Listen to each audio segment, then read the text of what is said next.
next way y'all are going to jail. Here we go again. Did y'all learn nothing from the J.P. Morgan checking the ATM thing? No.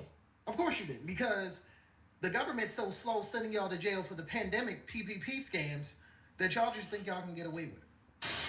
With that Klarna method shit y'all talk about is, you know, I miss PPP. I ain't trying to miss that. You know, tap me in, put me on game now. What's up? Who I need to text? I think everybody about to have such a good holiday thanks to Klarna. If you know, you know. But if you don't know, let me tell you something. I cried last one. Yeah, you know what I mean? We don't got no. Like, we need to stay away from these niggas. Sold them all. And everyone paid with the same method. Smoking brown. I put that thought out to make you run out of time. We don't play dice game. We lay shit down. We don't lose talk game. We lay shit down. First of all, I need to know who was this person? What happened?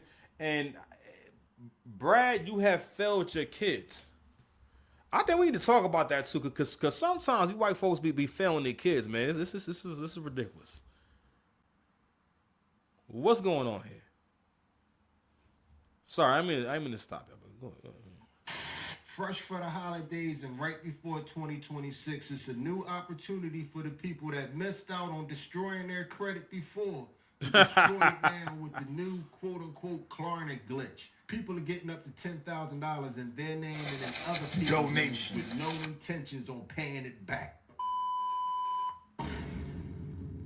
Sooner or later, What her it look cookies like TV. get crushed. I am back. What it do, baby? YouTube's own Barnell Hill. Did you miss me? Your very own spokesman for the Insidians, where inside and where comfortable. They're so comfortable. And I'm back with another one. And today, y'all, it's a brand new PPP loan, a brand new I'm gonna fast forward. Whatever. Shout to the content creator.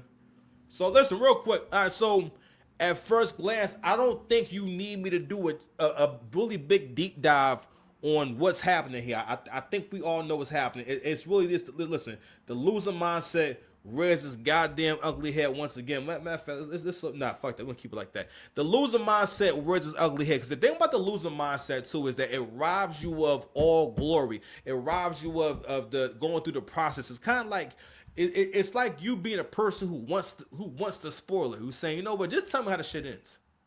One of the reasons why you don't want someone to tell you how things end is because you want to go through the journey of the story. You want to go through the experience of whatever there is to experience, and then come to that conclusion, or finding out what happens at the end of that story, at the end of that movie, that TV show. Because it's more satisfying to see character development. Because listen, I keep telling y'all, everything is a spiritual journey. All right. My brother's over here vibing. Everything's a spiritual journey. But another part of the loser mindset that we don't talk about enough is this concept where black people, especially in particular, and again, we've all been a victim of it, man. I remember like a few years ago, I was so, I wasn't like fuming angry, but I was perturbed.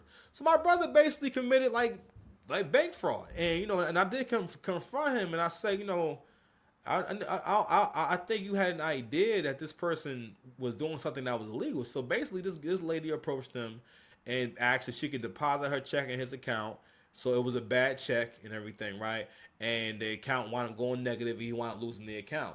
Now, when you try to deposit a fraudulent check and everything, what would usually happen is, you get in trouble for that, right? But anyway, but at the time, I know a part of it is, when it comes to finances, being as though it's not a violent thing, it seems to be really tough for a lot of people to perceive the fact or just understand, no, nigga, that's still a crime. That's still bad. You're stealing. I mean, and it's what we'll be talking about, and this is super important, because a part of maturity too is elevating and refining your idea of right from wrong. I keep telling y'all, I'm gonna attack all your problems come from two things. I keep telling y'all. I keep doing it. I keep doing it, and I keep doing it. You think I have somebody I love in the breed? You know what I'm saying? You don't know what's going on. They never had my back. All your problems go back to you needing to grow the fuck up and addressing the bitch in you. is being a bitch in all kinds of ways. Whether you being a coward, you got a nasty attitude, you know what I'm saying? You not reliable, right? You too or you too lazy, or you just all around, or you just being a piece of shit. A lot of y'all really be thinking that, you know, you supposed to give someone this super holistic experience of you. No. It's never okay to be a piece of shit on purpose.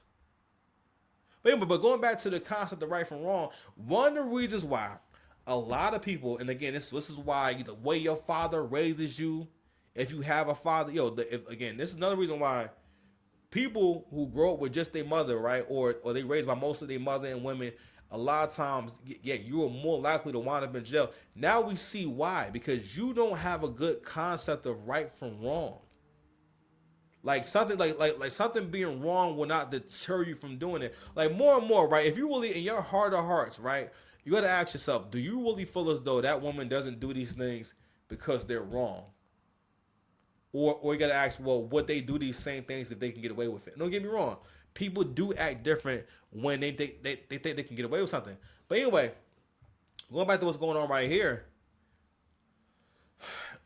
I always think that, and I think it's really important to point this out. People know when things are wrong, but it's a matter of how long do I have before the consequence comes? Because with financial crimes, it's not always right away. It's not always instant. It may take a minute. But them niggas still going to get to like procrastination. You understand? So, we just recently had a wave of people reporting online, making TikTok videos, all types of social media, talking about how basically the experience with them, they probably lying, but a lot of people are getting locked up for those PPP loans, because what was going on was these people didn't actually have businesses. A lot of people, it's for the dumbest reason. And now I see why I should have just gone ahead and got the damn loan. You know what I mean? Because I could have had some extra money and everything. But of course I didn't do it. And because first of all, I didn't really understand it really. It just didn't make sense to me. And also I was like, I don't think I really need this. I'm like, I got to pay it back and this and that. But those loans were forgiven. But the people who got locked up and got jammed up, they got jammed up because you're just doing some dirty shit.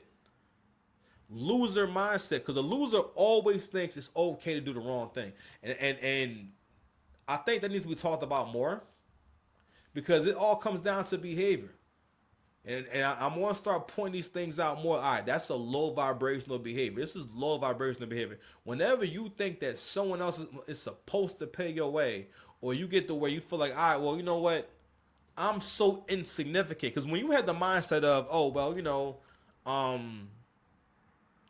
it was there, so I took it.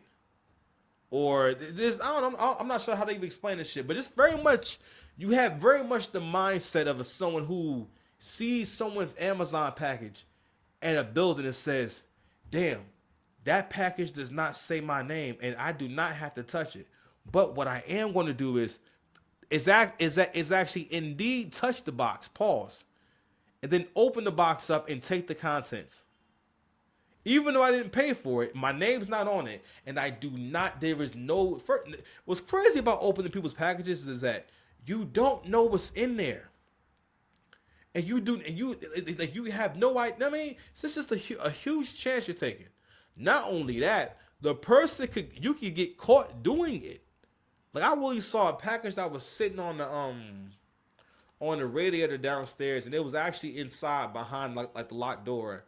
Somehow that package wound up outside the door, opened, and they left the box. So basically, someone is coming to the fucking building and actually opening up these boxes and taking people's stuff. Like my neighbor, you know, he was just in shambles. Now I understand why he was upset, but at the same time, he asked about the cameras. I'm like, nigga, you live here. What cameras are you talking about? When have you ever observed a camera? You making a good point. They said, if the FBI was to come here, would you tell them that you don't have no fun? Yes, nigga, because they don't have no camera. Most hood buildings want to mind their business. I don't know